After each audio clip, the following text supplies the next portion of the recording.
अंग्रेजी सीखने के सफर में अक्सर एक पॉइंट आता है जब लगता है बस गाड़ी अटक गई है। मतलब इतनी कोशिशों के बाद भी कुछ हो क्यों नहीं रहा। आज ना हम इसी सवाल के तह तक जाएंगे और समझेंगे कि वो कौन सी बातें हैं जो अक्सर छूट जाती हैं। ये फीलिंग बहुत जानी पहचानी है ना, कि मतलब दिन रात एक कर दिया पर रिजल्ट जीरो। ऐसा लगता है जैसे कोई तरक्की हो ही नहीं रही। और पता है, इसकी वजह अक्सर वो नहीं होती जो हम सोचते हैं। हाँ बिल्कुल, असली प्रॉब्लम वो ग्रामर की मोटी मोटी किताबें नहीं है। असली रुकावट तो यहाँ हमारे दिमाग में है। अपनी ही सोच, अपने ही डर, यही वो दीवारें हैं जो हमें आगे बढ़ने ही नहीं देती। तो चलिए बात करते हैं उन्हीं 3 बड़े मेंटल ट्रैप्स की।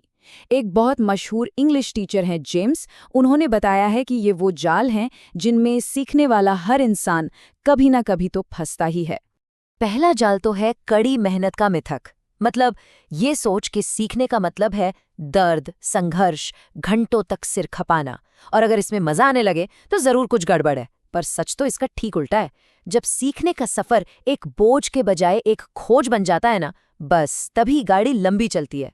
फिर आता है दूसरा जाल, मुझे ये करना ही है वाला। जैसे ही सीखने की इच्छा मजबूरी में बदल जाती है ना, अरे मुझे तो इंग्लिश सीखनी ही पड़ेगी, बस वहीं सारा मजा, सारी नेचुरल क्यूरियोसिटी खत्म हो जाती है। फिर वो एक गोल नहीं, एक बोझ लगता है। और तीसरा, शायद सबसे खतरनाक जाल, परफेक्शन का डर। कहीं कुछ गलत ना बोल दूं।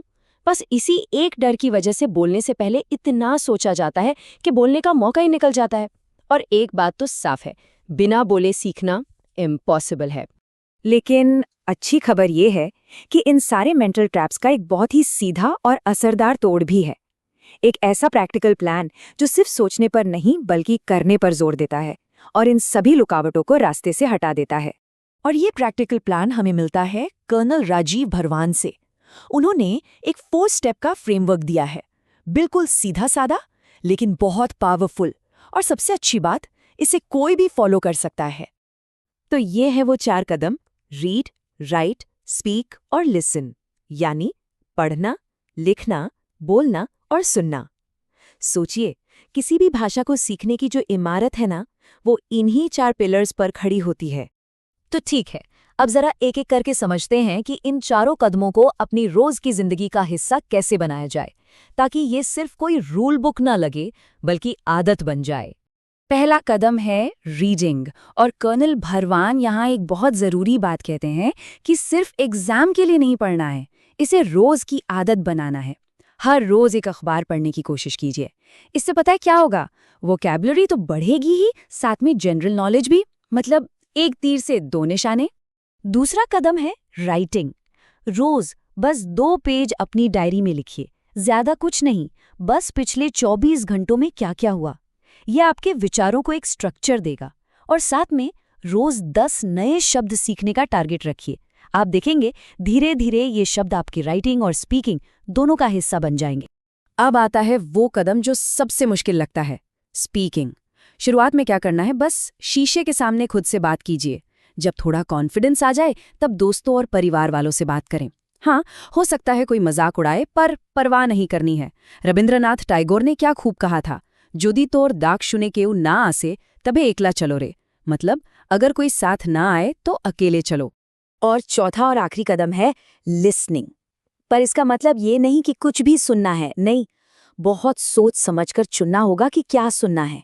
जैसे कि कोई अच्छी न्यूज़, पॉडकास्ट या फिर गाने जिनसे आप सच में कुछ सीख सकें। कहते भी तो हैं, एक समझदार इंसान सुनकर बहुत कुछ सीखता है।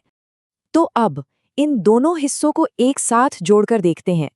एक तरफ है वो मेंटल ट्रैप्स जो हमें रोक रहे हैं, और दूसरी तरफ है ये प्रैक्टिकल स्टेप्स जो हमें आगे बढ़ा सकते हैं। ये देखिए, यहाँ पूरी कहानी एक साथ है। वो जो कड़ी मेहनत वाला मिथक है वो टूटता है रोज पढ़ने की एक हल्की फुल्की आदत से। मुझे करना ही है वाला बोझ वो रोज लिखने से हल्का होता है। और परफेक्शन का डर वो रोज बोलने की हिम्मत करने से भागता है। मतलब हर जाल का तोड़ एक एक्शन में छिपा है। और इन सारी आदतों की नींव क्या है? कर्नल राजीव भरवान के शब्दों में ही कहें तो सबसे जरूरी चीज है आत्मविश्वास। खुद पर विश्वास करें। असल में ये जो सेल्फ बिलीफ है ना, यही वो इंजन है जो इस पूरी गाड़ी को आगे लेकर जाएगा।